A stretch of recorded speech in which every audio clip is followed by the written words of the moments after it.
hadapi hidup ini dengan ucapan syukur. 1 Timotius pasal 6 ayat 6 berbunyi demikian.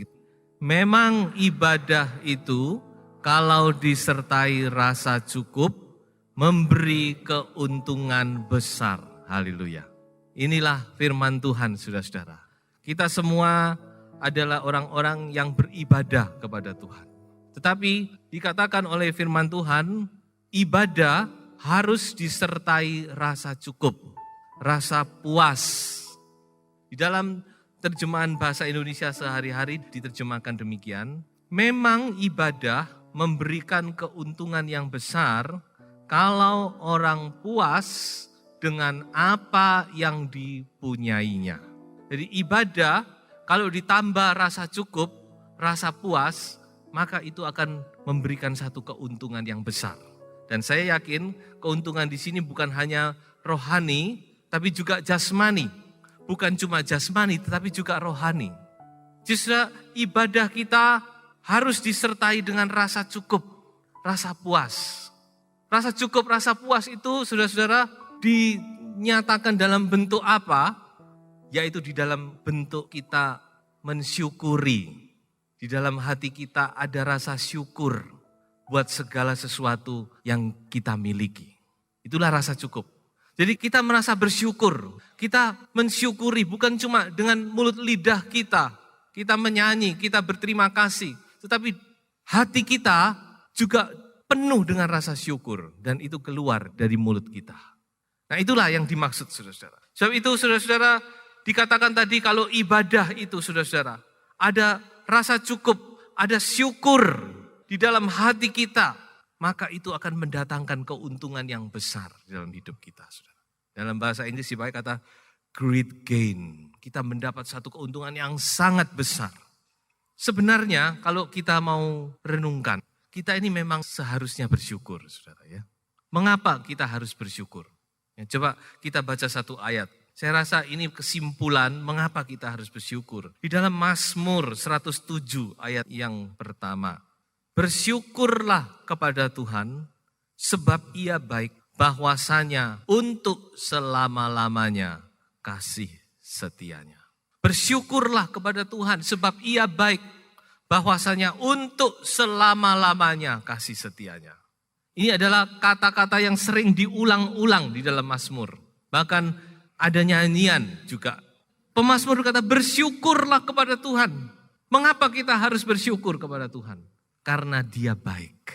Dalam bahasa Mandarin kata Sen Pen Wei San. Sen itu Allah, itu sifatnya, karakternya itu baik memang. Allah kita, Dia adalah Allah yang baik. Haleluya. Dia adalah Bapa yang baik. Dan Dia adalah Allah yang setia dikatakan. Kasih setianya untuk selama-lamanya. Begitu baiknya Tuhan itu. Dia mengasihi kita. Dia cinta sekali kepada kita, saudara-saudara. Dia tidak pernah meninggalkan kita. Setianya, Dia menyertai kita. Dia menolong kita banyak, saudara-saudara. Kalau kita mau renungkan ya, banyak kebaikan-kebaikan Tuhan. Di mana kita seyogianya harus bersyukur. Saudara. Tidak ada alasan untuk kita tidak berterima kasih. Tidak bersyukur kepada Tuhan, saudara. Jadi memang kita ini seharusnya sebagai orang percaya, kita ini harus bersyukur kepada Tuhan. Dari dasar hati kita, karena kita memiliki Tuhan yang begitu baik dalam hidup kita, saudara-saudara. Apapun yang kita alami, kita tahu bahwa Dia baik. Dan Dia tidak pernah berubah. Semakin kita mengenal Dia, kita semakin mengerti kebaikannya, saudara. Itulah sebabnya kita harus bersyukur. Dan di dalam bersyukur itu ada beberapa hal. Beberapa hal ini sangat penting. Pertama, saudara-saudara, syukur atau kita bersyukur itu adalah tanda bahwa kita ini tidak melupakan kebaikan Tuhan. Itu yang pertama. Orang yang bersyukur, dia mempunyai hati yang bersyukur, dia itu berarti dia adalah orang yang tidak melupakan kebaikan-kebaikan Tuhan. Dia ingat kebaikan-kebaikan Tuhan. Saudara. Coba kita baca satu ayat di dalam Mazmur 103 ayat yang kedua. Pujilah Tuhan, hai jiwaku, dan janganlah lupakan segala kebaikannya. Orang yang tahu bersyukur, saudara, dia berarti tahu, dia mengerti, dia menyadari kebaikan-kebaikan Tuhan. Dia tidak lupa kebaikan Tuhan. Makanya dia akan bersyukur kepada Tuhan. Ini yang pertama, saudara. Manusia itu sifatnya mudah sekali lupa, saudara. Cuma anehnya, yang gak baik itu sulit lupa, saudara. Yang baik-baik itu kita lupa, mudah sekali lupa. Tapi kalau kesalahan orang lain, kekurangan orang lain dan sebagainya, pernah disakiti hati dan sebagainya, itu tidak lupa-lupa, saudara-saudara. Tapi kalau kebaikan Tuhan kita gampang lupa. Betul, saudara? Tapi itu memang keadaan manusia. Ya, coba saya bacakan satu ayat. Di dalam Mazmur 106 ayat 13 dikatakan demikian, tetapi segera mereka melupakan perbuatan-perbuatannya dan tidak menantikan nasihatnya. Ini Mazmur 106 ini berbicara tentang perjalanan bangsa Israel waktu mereka keluar dari Mesir.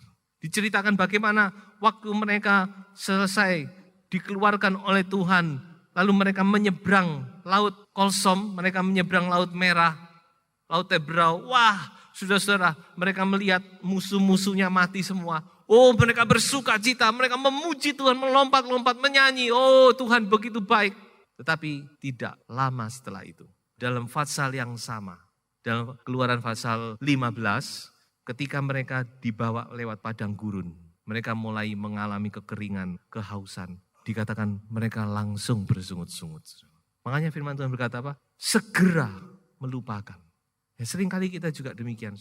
Waktu kita mengalami pertolongan Tuhan, kemurahan Tuhan, waduh kita memuji Tuhan. Kita mengagungkan Tuhan. Tapi secepat itu pula waktu kita diberhadapkan dengan masalah dan persoalan kita lupa. Bahkan kita mungkin bersungut-sungut dan sebagainya. Kejadian ini cermin, saudara-saudara. Makanya itu mari kita sekarang kita mau sadar. Kita mau tetap mengingat, jangan dilupakan kebaikan Tuhan yang kita terima. Di dalam hidup kita jangan sampai kita lupa. Kita ingat senantiasa. Jadi orang yang bersyukur, orang yang tahu bersyukur, itu tandanya bahwa orang itu tidak melupakan kebaikan Tuhan. Tapi sebaliknya, orang yang tidak tahu bersyukur adalah orang-orang yang melupakan segala kebaikan Tuhan dalam hidupnya. Kita harus bersyukur, saudara. Kita diberi segala berkat, kemurahan, anugerah. Kita ada sebagaimana kita ada oleh karena kasih karunia Tuhan. Amin, saudara. Itulah sebabnya kita mau ingat senantiasa akan kebaikan Tuhan. Yang kedua, tentang bersyukur. Yang kedua, saudara-saudara, syukur atau bersyukur itu adalah tindakan iman. Bahwa kita percaya bahwa Tuhan sudah mendengar, Tuhan sudah menjawab doa kita. Pertolongan Tuhan sudah dinyatakan dan sedang terjadi dalam hidup kita. Meskipun kita belum melihat. Kenyataan memang kita belum lihat. Tapi yakin dan percaya Tuhan sudah bekerja. So itu kita harus mulai bersyukur. Syukur itu adalah satu tindakan iman. Tindakan iman bahwa kita percaya kepada Tuhan. Bahwa kita yakin sepenuhnya bahwa Tuhan itu mendengar dan menjawab doa kita. Saya akan tunjukkan satu kisah di dalam 2 Tawarikh 20 ayat yang ke-19, 20 dan 21. Kemudian orang Lewi dari Bani Kehat dan Bani Korah bangkit berdiri untuk menyanyikan puji-pujian bagi Tuhan Allah Israel dengan suara yang nyaring. Ayat 20, keesokan harinya pagi-pagi mereka maju menuju padang gurun Tekoa. Ketika mereka hendak berangkat berdirilah Yosafat dan berkata, dengar hai Yehuda dan penduduk Yerusalem, percayalah kepada Tuhan Allahmu dan kamu akan tetap teguh. Percayalah kepada nabi-nabinya dan kamu akan berhasil. Setelah ia berunding dengan rakyat, ia mengangkat orang-orang yang akan menyanyikan nyanyian untuk Tuhan dan memuji Tuhan dalam pakaian kudus yang semarak pada waktu mereka keluar di muka orang-orang bersenjata sambil berkata, nyanyikanlah nyanyian syukur bagi Tuhan bahwasanya untuk selama-lamanya kasih setianya. Di sini kita melihat bagaimana mereka menaikkan syukur kepada Tuhan walaupun mereka belum secara nyata menang di dalam pertempuran itu. Ini belum bertempur. Mereka belum tahu apa yang akan dihadapi. Mereka cuma mendengar janji Tuhan, mendengar firman Tuhan disampaikan bahwa Tuhan akan berperang bagi mereka. firman Tuhan disampaikan, mereka yakin dan percaya. Mereka sudah menerima dan mereka menyanyikan syukur kepada Tuhan, saudara. Makanya saya katakan syukur itu adalah tindakan iman. Meskipun kita belum melihat kenyataannya, tapi kita percaya sepenuhnya Tuhan sudah mendengar dan Tuhan sudah menjawab permohonan kita. Tuhan sudah menolong kita, Tuhan sudah menyembuhkan saya. Dan kita mulai naikkan syukur kepada Tuhan, saudara. Ini sangat penting, saudara. Karena dengan kita menaikkan syukur, maka seolah-olah di dalam alam roh itu posisi kita ini berubah. Kalau tadinya kita mungkin di bawah, sekarang kita ada di atas. Kalau tadinya mungkin kita adalah pecundang, orang-orang yang kalah, mungkin kita tertindas dengan beban dan masalah. Tetapi dengan kita bersyukur, maka kita sekarang menjadi pemenang, saudara. Bagaikan Raja Wali, kita bukan seperti ular. Ya, kalau di dalam Amsal 30, di situ disebutkan ada ular, rahasia ular, ada rahasia Raja Wali. Kita bukan seperti ular yang di bawah, tetapi kita seperti Raja Wali yang di atas. Kita ada di atas segala masalah, angin ribut boleh datang, tapi kita ada di atasnya. Dengan kita menaikkan syukur, saudara, ada sesuatu yang terjadi dalam hidup kita, saudara. Jadi mari kita mulai bersyukur, yakin dan percaya kepada firman Tuhan, pegang firman Tuhan. Saudara yakin menerima pertolongan dari Tuhan. Nyanyikan, naikkan syukur dengan segenap hatimu. Itu memang prinsip firman Tuhan. Di dalam alam roh terjadi sesuatu perubahan. Oleh karena kita bersyukur kepada Tuhan. Saya berikan satu contoh di dalam Habakuk, pasal yang ketiga, ayat 17 sampai ayat 19. Saya rasa saudara mungkin pernah membaca atau mendengar ayat-ayat ini, ya. Kalau saudara baca dalam ayat 17 sampai ayat 19 dari Habakuk pasal 3, kita melihat di situ saudara-saudara, apa yang dihadapi oleh Habakuk ini sungguh tidak baik. Panen telah gagal, segala sesuatu sudah gagal, sudah hancur. Kalau ibaratnya saudara-saudara orang bisnis, mungkin dia sudah bangkrut. Kalau ibaratnya dia orang yang sehat, mungkin dia sudah banyak kesehatannya terganggu. Coba saudara lihat ayat 17, pohon ara, pohon anggur, pohon zaitun, ladang-ladang kambing, semua habis. Tetapi di dalam ayat yang ke-18 dan 19, coba kita baca. Namun aku akan bersorak-sorak di dalam Tuhan. Beria-ria di dalam Allah yang menyelamatkan aku. Allah Tuhanku itu kekuatanku. Ia membuat kakiku seperti kaki rusa. Ia membiarkan aku berjejak di bukit-bukitku. Haleluya. Dan ayat 18-19 dia menaikkan syukur kepada Tuhan. Ya, meskipun dia menghadapi hal yang tidak menguntungkan, hal yang sama sekali tidak enak, tetapi dia tetap memuji Tuhan, dia tetap bersyukur kepada Tuhan.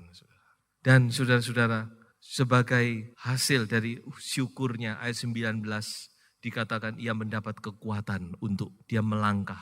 Dalam bahasa Inggris dikatakan dia memampukan aku untuk pergi ke tempat-tempat yang tinggi. Dia memberi kekuatan kepada kakiku untuk aku berjejak seperti rusa ke tempat-tempat yang tinggi. Di sini ada kekuatan karena ada ucapan syukur, saudara. Jadi saudara, kalau saudara dalam kepicikan, saudara di dalam kelemahan, mari mulailah angkat imanmu kepada Tuhan dan mulailah bersyukur kepada Tuhan, saudara. Nanti saudara akan lihat roh Allah bekerja dalam hidupmu. Yang akan dibawa naik seperti Raja Wali yang terbang tinggi di atas permasalahan. Di atas angin ribut, di atas badai kehidupan.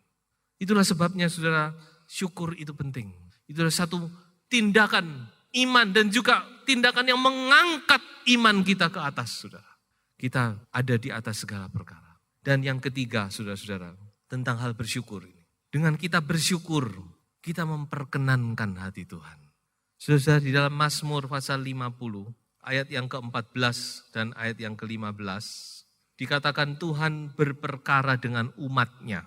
Masalah apa dia berperkara? Bukan karena umatnya tidak memberikan korban, tidak memberikan persembahan dan sebagainya. Tidak beribadah. Bukan karena itu, tetapi karena satu hal. Di dalam ayat 14 dikatakan apa? Persembahkanlah syukur sebagai korban kepada Allah dan bayarlah natsarmu kepada Yang Maha Tinggi Berserulah kepadaku pada waktu kesesakan, aku akan meluputkan engkau dan engkau akan memuliakan aku. Ayat 23, masih dalam pasal yang sama. Siapa yang mempersembahkan syukur sebagai korban, ia memuliakan aku. Siapa yang jujur jalannya, keselamatan yang dari Allah akan kuperlihatkan kepadanya. Jadi kita lihat di sini saudara, bahwa yang Tuhan kehendaki, Tuhan senang kita beribadah, kita memuji kepada Tuhan, kita membawa korban kepada Tuhan. Tetapi seperti yang dikatakan tadi, ibadah harus disertai dengan rasa syukur. Maka itu memperkenankan hati Tuhan. Dan saya yakin sepenuhnya, kalau hati Tuhan sudah senang, kita menyenangkan hati Tuhan, maka segala kebutuhan, keperluan kita pasti Tuhan akan penuhi, saudara. Cari kerajaan Allah serta kebenarannya, nanti segala sesuatu akan ditambahkan. Jadi di dalam syukur ini kita melihat ada berkat-berkat ternyata. Karena kita bersyukur, kita memiliki hati yang bersyukur kepada Tuhan, itu Tuhan senang, saudara. Dan Tuhan pasti akan memberkati kita. Jadi 3 hal, saudara. Saya ulangi supaya saudara tidak lupa. Syukur itu adalah tanda bahwa kita tidak melupakan kebaikan Tuhan. Syukur adalah tindakan iman. Dan syukur itu memperkenankan hati Tuhan. So itu mari kita belajar. Kita mulai mengubah sikap hidup kita. Karena dalam hidup kita ini segala perkara itu bisa kita pandang dari 2 sisi. Semua hal, segala sesuatu. Sisi yang pertama kita akan melihat itu, waduh kok begini ya. Kok tidak seperti yang aku inginkan. Kepinginku bukan begini dulu. Kenapa kok begini? Kenapa aku tidak seperti orang lain itu begitu? Kita mulai tidak puas. Kita bahkan mulai menyalahkan. Ya menyalahkan si A, si B, bahkan menyalahkan Tuhan. Kita bisa dari sisi yang ini tidak puas, selalu tidak puas. Kita marah, kita bersungut-sungut dan sebagainya. Ini sisi yang pertama. Tapi ada sisi yang lain, saudara. Kita bisa melihat ini, kita mensyukuri apa yang Tuhan berikan. Kita sadar keadaan kita. Oh Tuhan beri ini sudah kemurahan Tuhan ini. Saya seperti ini kok masih dikasih seperti ini. Loh, lain. Padahal sama, yang kita hadapi sama. Itu kan tergantung kita sendiri. Semua di dalam hidup kita. Saudara bisa bersungut-sungut terhadap suami saudara. Suamiku kok begini, kok enggak seperti suaminya orang lain itu. Bisa cari uang, bisa beli ini, bisa beli itu. Suamiku dari dulu ya kayak gini. Lalu si suami bilang, istriku kok gini, kok enggak seperti yang itu. Atau dari satu sisi, aduh suamiku ini setia. Meskipun secara ekonomi tidak seperti yang lain, tapi dia begitu baik kepadaku. Dia tanggung jawab, dia sudah berusaha sekuat tenaga loh. Lain. Tinggal sekarang kita mau lihat dari sisi mana. Seluruh perkara, semua hal dalam hidup kita ini, kita mau bisa lihat dari 2 sisi. Yang saya harapkan kita coba lihat dari sisi ini, saudara. Kita menghadap segala sesuatu dengan ucapan syukur. Aduh Tuhan, yang engkau begitu baik. Aku seperti ini masih dikasih seperti gini. Masih kemurahan Tuhan ini. Maka saudara, sepertinya hidup saudara akan tadinya gelap. Lalu ada cahaya yang menyinari. Saudara diangkat tinggi menghadapi segala perkara. Inilah yang Tuhan inginkan dari hidup kita saudara-saudara. Saya tutup dengan satu ayat. 1 Tesalonika pasal 5 ayat 18. Mengucap syukurlah dalam segala hal. Sebab itulah yang dikehendaki Allah di dalam Kristus Yesus bagi kamu. Haleluya. Dalam segala hal. Mari kita sekarang belajar mengubah sikap hidup kita, saudara. Kita mau hadapi segala sesuatu ini dengan hati yang bersyukur kepada Tuhan. Apapun juga kita mau hadapi itu dengan hati yang bersyukur. Kalau mungkin hari-hari yang lalu, saudara selalu tidak puas. Selalu ada celah, selalu begini, saudara. Coba kita mau mengubah hidup kita. Kita tinggalkan yang lama, saudara. Kita mau berjalan dalam sesuatu jalan yang baru dari Tuhan. Ini yang dikehendaki Tuhan. Mengucap syukur di dalam segala hal. Sebab Tuhan itu baik. Bahwasanya untuk selama-lamanya kasih setianya. Maka saudara akan melihat Tuhan mulai bekerja. Tuhan mulai bekerja. Tuhan mulai bekerja melebihi apa yang kita doakan dan pikirkan, saudara. Ketika kita mulai bisa mensyukuri, mengerti ya, mensyukuri segala berkat-berkatnya, justru saat itulah Tuhan mulai mengubahkan segala sesuatu, saudara. Saya yakin dan percaya.